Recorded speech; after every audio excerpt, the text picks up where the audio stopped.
I recently moderated my first ever debate. It was between Anthony Rogers, who's a Christian out of South Carolina, and he's also got a YouTube channel you might have known of, and also a local imam named Sheikh Abdullah Qadra. And as far as I could tell, this is his first public debate. I think it went exceedingly well. We had a lot of people show up, both Christians and Muslims, and frankly, I think Anthony he kind of crushed the Sheikh. Anyway, check out this clip and go see the whole thing for yourself and judge for yourself. See if I'm right or wrong.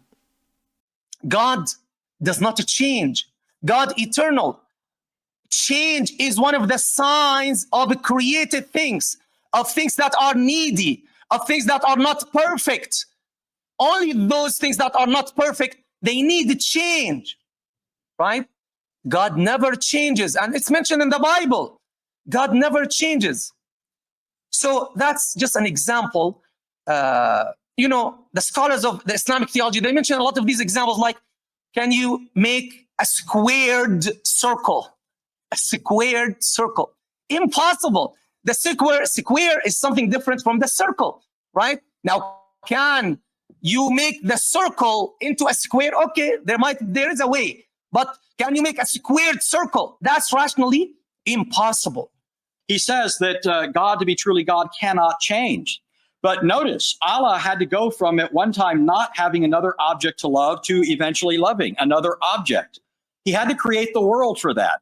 The Bible says that God is love. It's fundamental to his very nature. But in the Quran, Allah's love is always described as something contingent on creation, which means Allah is contingent, not self-sufficient, which he said is a cardinal aspect of the true God. So I think that he's ultimately, by appealing to rationality here, undermined himself.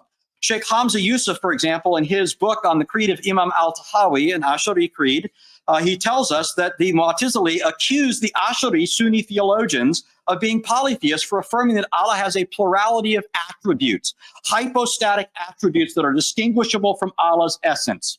He goes on to say, and note this well, these are the words of a gentleman who believes the exact same thing as Sheikh Abdullah.